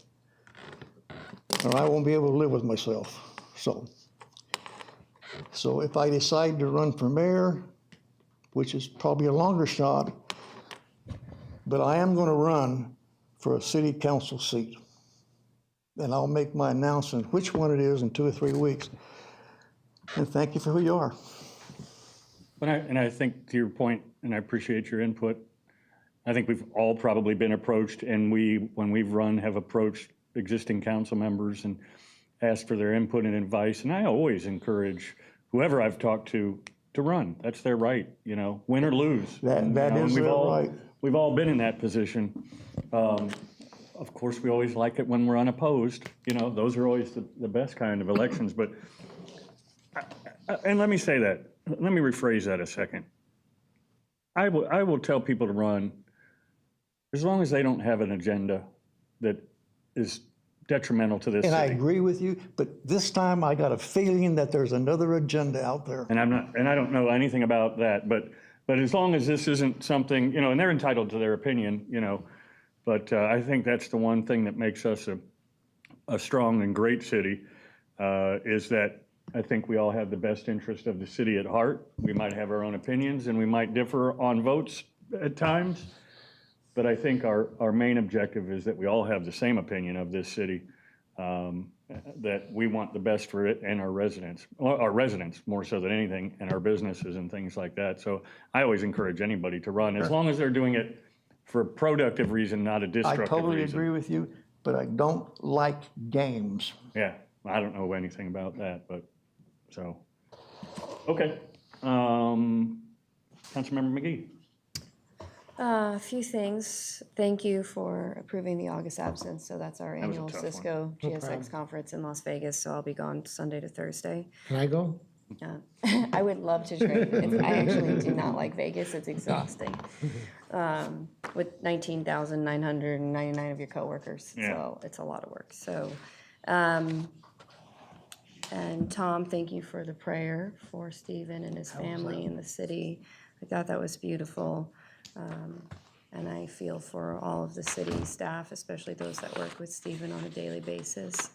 And also additional prayers for your husband, Kathy, for Steve. And I did want to mention one thing that I've noticed, and I think shame on me too, because the Bay Arbor Plaza, when we voted to approve the first watch, I know we brought up the parking challenges there. And since it was a brunch place, you know, my assumption was that most of the parking challenges were in the evening with the dinner restaurants. And so that was kind of one of the reasons why I felt like I was fine with approving the site plan as is. But I have had some additional interaction in the afternoons there during the week, and it is a parking disaster. It cannot be up to code. There is absolutely a safety hazard going on there. And so I bring this up, one, because I've heard from multiple tenants like pleading, you know, what can be done to help. They said they went together jointly to the owner, and he basically told them to, you know, hit the curb. Didn't seem to care that, you know, none of the constituents or visitors to the city can never find parking in that plaza. I mean, literally, you're parking anywhere you can, and it can't be legal where people are parking. And I just think if there was something that happened, you know, and I just want to know what can be done as a city to encourage the owner to create the parking that they need there. I don't know what's possible, but it almost needs a garage, I think, based off of now the first watch being there. Taco Tuesday is apparently the worst time to go. And I feel for the tenants. Everybody that works there has complained to me as I've been in and out. So, and I've seen it and been like, I don't know where I'm going to park, you know, in there as well. So just want to bring that up. I don't know. I know I kind of just dropped it on you, but I don't know if you have any thoughts, Al, on what. If I could, because I was involved with the complaint, because I live in Bay Arbor behind it, and I was involved before I even became a council person. And part of the problem is, unfortunately, they are compliant with the code that their site plan was approved under, and that was the objection that I had at the initial onset, was that. But I guess my question is, are they really? Because Well, no, people are parking not in spaces, they're just parking along curbs, they're No, parking in a, that can't be in compliance. That's probably you a know? fire issue Yeah. more than anything. But from a parking space standpoint, the problem was back in the day, and Marie knows better than I do, back in the day, we parked restaurants just like we park a dry cleaner. And that we know that that's not the case. I don't know what the difference is between restaurants and like, 10,000.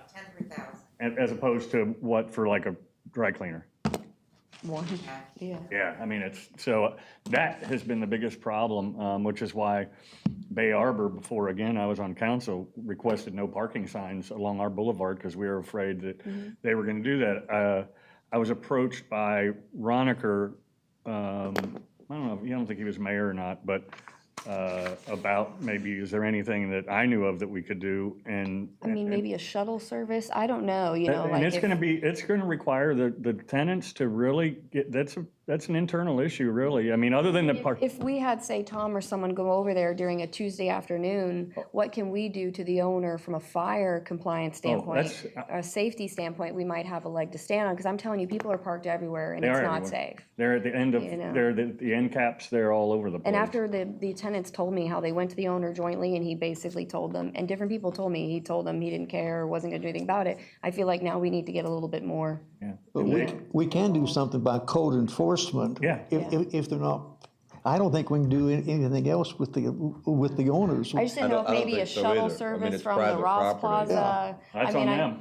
I mean, but that's I know, going to but be it on. just seems, it's. How many, does anyone remember exactly how many spaces will actually open up once the restaurant? It was like 10, I think, Yeah, because but it was just that around restaurant parking area, where the restaurant sits was parking. Yeah.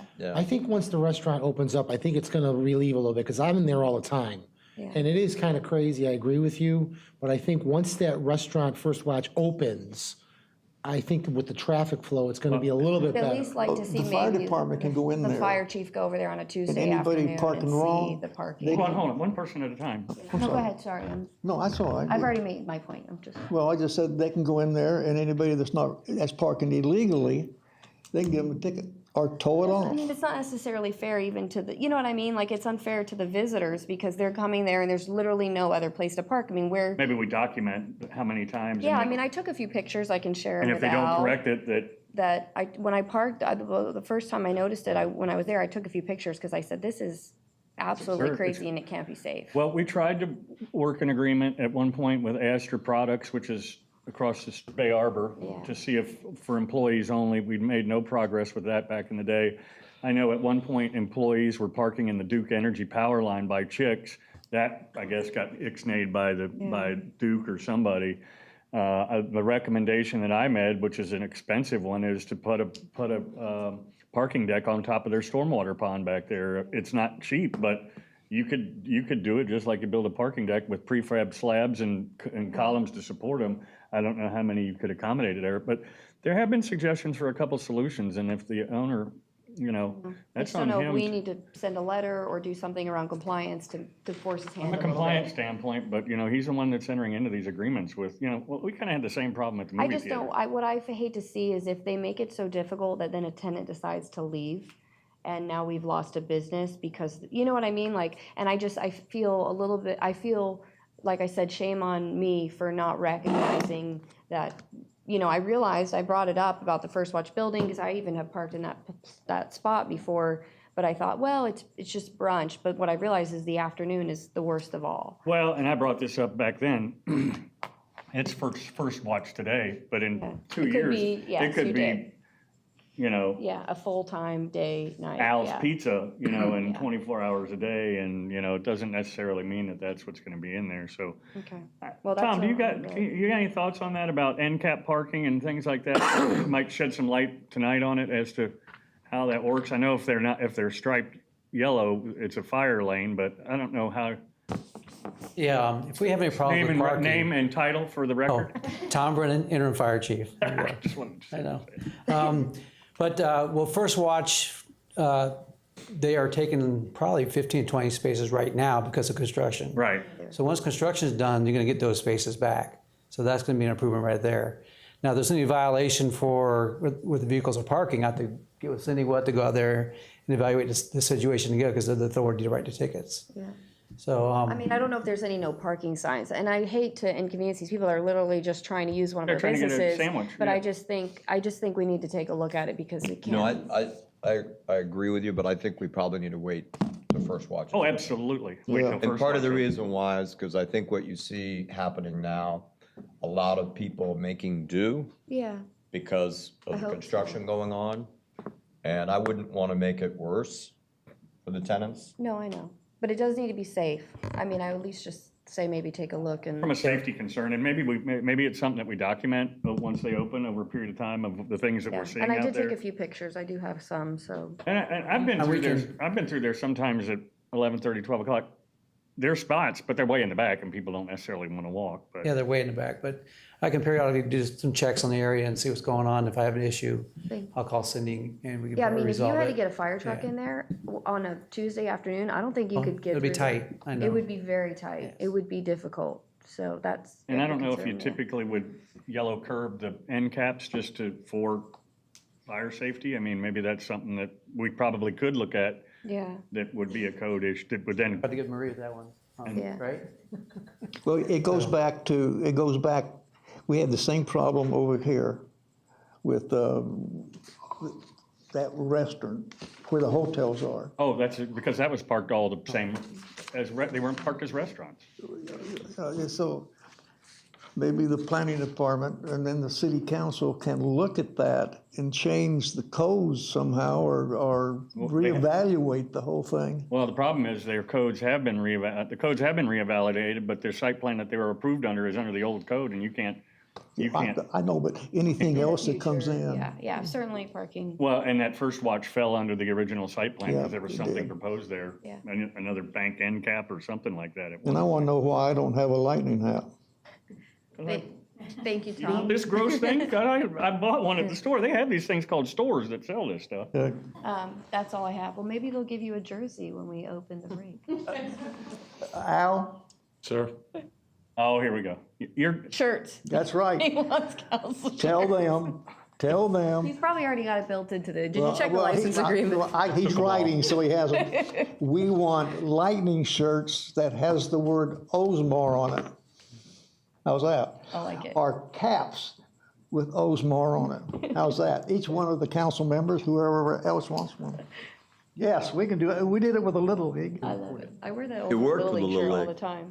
And there'd be $99, so we don't have to report them. Whatever. Just kidding. Anything else? I'm sorry. Okay. Thank you. Councilmember Saraki. Thank you, Mayor. I got a couple things. First of all, I want to welcome Vito to the team. Vito. I'm looking forward to seeing you shooting that radar. I'm ready for Better it. just hope Pay it's not close your attention. car. Pay close attention to him when he's on the road. I went to a brew house in Cocoa Beach, and I wanted to just share, I've got some great news. I've been educating myself on brew houses and how they operate and how they work. I met with the 3 owners for a couple hours over some nice beer. Couple hours. And It was an in-depth interview. it was actually Was this a workshop? a workshop. But anyways, I'll share that with you at the work session. It went really well, and I've got some great feedback I want to share with you guys at that meeting. Cool. As Jerry mentioned the election, I met with Ann on Monday. I am running for seat 2 again this year. And the last 4 years, being on city council has been an amazing educational opportunity for me with the Florida League of Cities, the Suncoast League of Cities. And this year, winning the Home Rule Award and other opportunities that I have set goals for. That is why I've decided to run for seat 2, because I want to keep going with the Florida League of Cities and focus on obtaining those goals in the future. Number 1 goal is the city of Oldsmar. When I'm at Tallahassee or at any meeting, I speak very highly of our city, of how great we are. As you should. And I'm going to continue to do that. But I want to thank Ann for all your help in that process and getting all that stuff done. That's a pain in the butt. But I wanted to mention that, so I'm running for seat 2. A lot of residents all of a sudden have been coming up to me about the red tide this year. My daughter took my grandsons down to Fort Myers Beach, and there was actually a dolphin, big porpoise, 2 big red grouper. We're kind of messing up our environment a little bit. I don't know what we're going to do, but next week at the Hollywood Conference, I'm going to focus on environmental issues with Mayor Beavis and try to find out how we can solve these issues with this red tide. I'm really concerned about my future, my grandson's future, and the people's future of our environment, because we can't afford to lose all these fish. Dan, I've lived in this county since 1947, and every year we've had a red tide. I think I've been here, 22 years, it's the worst I've ever seen it. It's bad. Oh, I've seen it as Worse bad than as this year? Oh, yeah. I don't know what you can do about it, but but you're going to get a red tide. Okay. I'll tell you what, though, when Pinellas County passed the moratorium on using fertilizers in the summertime, Yeah, a long time ago. That it worked, made a huge impact on the bay out here. It really did. because we don't have red tide, 'Cause we it's all haven't- south. We haven't seen a real red tide since that time, not here. So that was one thing. The last thing I want to mention, Mayor, I had my 2 grandsons, 6 and 5, for a week. That was a journey. Is that why your hair growing Yeah. you lost your hair?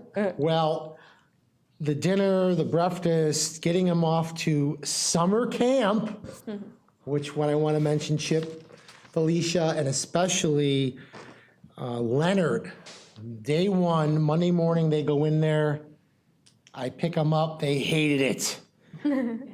Grandpa, can you come pick us up early, please? And then by Friday, they were like, can we come back Saturday? Can we? They were giving everybody hugs, all the volunteers. Leonard, they wouldn't let go of Leonard when they were leaving. They wanted to come back. I just want to do a shout out to you guys. Fantastic. They loved it, and they're coming back next year. So thank you for all you guys did. Thank you so much. And that's all I have, Mayor. Thank you. To that point, before I get to you, I went down to the fish camp that they had when they had their little fish fry and all that. Some of the same things you see where, it's like anything.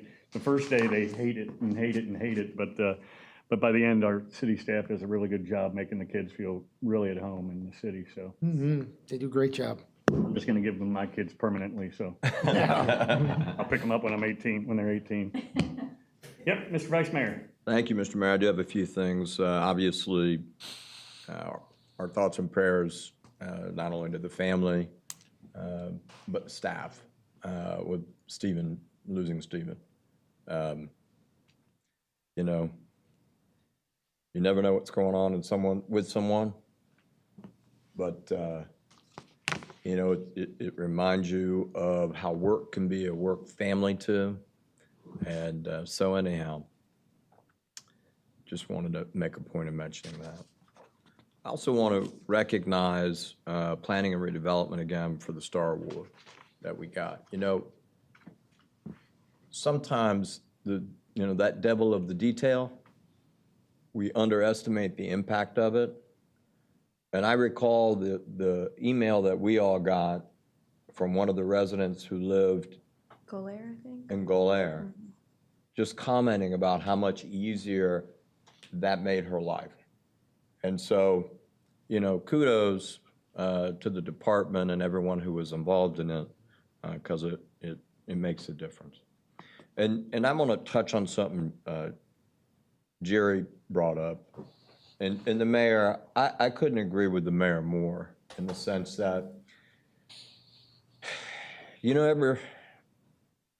ever since I first ran for council and first even thought about running for council and actually went and was really appreciative of the time that people gave who served up here to go have lunch with me. When you're thinking about it, you're talking about it. And I've always made that a policy to say to people, I'll be an open book. I'll tell you everything I know. Ask me an opinion. I'll give you a straightforward, both hard knuckle answer and political answer, and just an open book about it. And so I do that because I think it's good for the city. And I know that I appreciate that it was done with me. And so that can be heard in public. And sometimes politics, in my opinion, just my opinion, there's perception and reality. And when you're sitting there telling everybody, and because you're not hiding it, because I'll do this with anyone who calls and asks me. And that includes anybody who wants to run for mayor, because I will announce tonight that I am going to run for mayor next year, to this next election. And I'm doing so in part because I like seeing the things that have happened in the city over the years. I believe I have the experience to do it, and more importantly, I have the commitment to do it. And so, Jerry, if you decide that you're going to run for mayor, Who make good opponents? then I know I will be in good company. So, of course, I hope you don't, but if you do, I know I'll be in good company. So, in any event, that's all I got, Mr. Mayor. Thank you, and I will announce that I am not running for mayor, nor any other seat on the city council. Oh. And to add to that, to your point about why we do it and to talk to people, my first question when I ran for mayor the first time was, did I have the support of the council? Because if I didn't have the support of the council, again, it doesn't mean we need to agree, but if I didn't have the support of the council, I didn't want to run. So that was important too, because I think it's very important that we have a very good cohesive group here and are always trying to move the ball forward. So that's a very important part. And so good luck to whoever does run and things like that. So also to our city staff and to Stephen's family, I was with Al when he got the call that Friday. And I don't know how he felt, but your head just falls into your hand and you're not sure what's going on or why, and you don't have any of the answers. And then Sunday I talked to Al, and he gave me Stephen's sister's number. And that has to be one of the toughest calls I've ever made, was to talk to her and relay our thoughts from the city, both from the staff and the city and the businesses that he worked with. She was better than I was, I can tell you that. She lives in Tampa, and I told her that if it's okay with her, we would like to do something, for Stephen and for them and for the city staff, and everybody grieves a different way, but that was one of the toughest calls I ever had to make in my life. So our thoughts go out to them. On a different note, at our North County Mayor's Council that we have, it's the 5 mayors in North County: Dunedin, Safety, Harper, Tarpon, Clearwater, and Oldsmar. It's the mayors and city managers, and Mayor Blajowski from Dunedin brought this up, and then we brought it up again at the Mayor's Council of Pinellas, which I chair, and it was about recycling and the future of recycling and the future of trash. Tom knows better than I do. We did a survey of, I think we had 14 mayors at the Mayor's Council, and we did a little survey of, what do they do? Do they do their own recycling? Do they outsource it, or do they not do it at all? Which I think is Pinellas County, and then same with their trash. Do they do it themselves? And we had a myriad of answers that we're going to tabulate and send. And the reason I say that, and a little bit of a difference between the city of Oldsmar and some other cities, is that we contract both our trash and our recycling. We have, 3 more years left? We have a great agreement with Republic, which, they probably don't like as well now, but we have a 3-year agreement. And one of the differences, too, that helps offset it a little bit is that they are doing our trash and our recycling, so they have the ability to offset some of the cost or potential losses that they make. But in the city of Dunedin, they do their own trash pickup, but they outsource the recycling. And I believe it goes to Sarasota, if I'm not mistaken. I don't know if you know that, Tom, but I think they use Waste Pro, and I think it goes to a recycle facility that we've all been to out in Plant City with Republic, but it goes to Sarasota. And I don't remember the number, and it doesn't need to be exact, but of the 60 some odd dollars that they pay per truckload or whatever it is, 40 of it's just transportation, pure transportation. And I say that because and I brought this up when Representative Sprouls was at our mayor's council meeting. The future of recycling is going to change, not only for the city of Oldsmar at some point when our contract is up, but for cities like Dunedin. And part of the reason we brought it up is, do we need a North County or Pinellas County MRF, a place where you take all your recycling and it's handled there?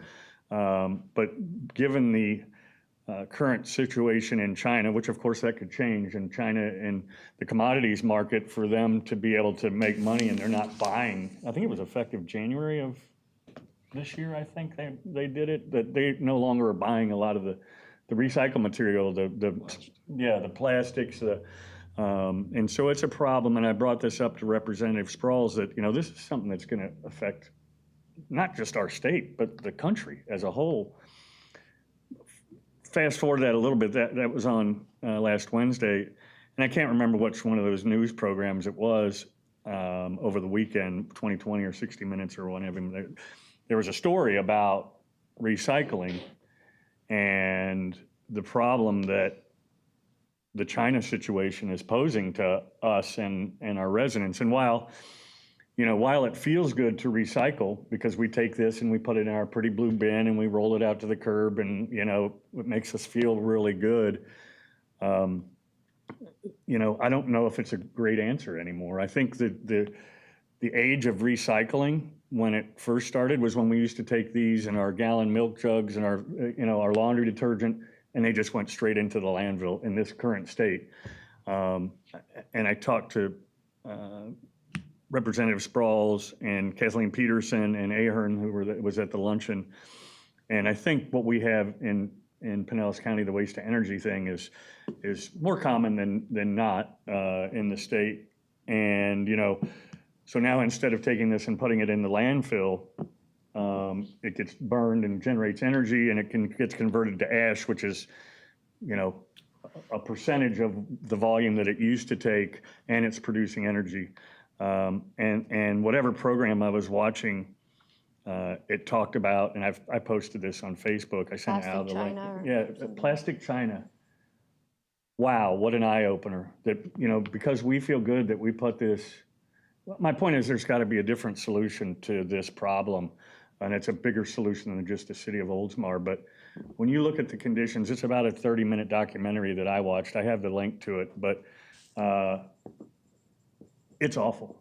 I mean, it's awful to see that this stuff that we feel so good about putting in our blue bins goes over there, and there's 3 and 4-year-old kids sorting through this stuff, cutting labels off, and they get pennies on the pound or whatever it is that they do, and they're burning it and melting it, and the toxic fumes that are coming out of it that they have to breathe. And it was a real eye opener, And again, I get back to the fact that recycling today is a lot different than it was before. And I just think maybe there's got to be a different solution to this, because when you watch that documentary and these families, the things that they got to do, that's the only way they have to make a living. And, there is just trash everywhere in these places, and really kind of gives you a different perspective. And, and I'm torn on it. And the mayor from Pinellas Park said the same thing, and Al and I have had this conversation, not necessarily about our recycle company, but I'm sure there are other recycle companies that, depending on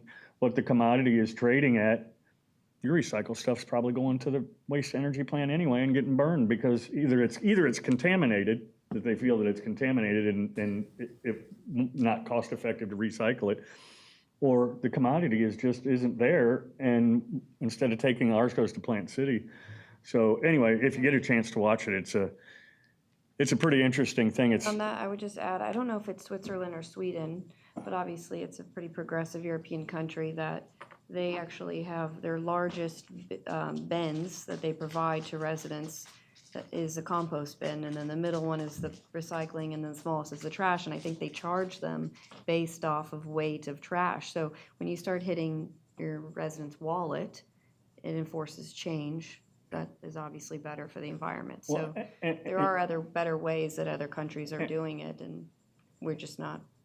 Yeah, and in that documentary, they mentioned a lot of other countries, not just the United States, that are doing a lot of this. And to your point, and Al can probably back this up, is that when we reach the end of our contract, or in the situation at Dunedin's now, you're going to have to pass that cost on to the end user to recycle. And are they going to think it's that great when all of a sudden I'm going to exaggerate, but all of a sudden their recycle cost triples or whatever it is, and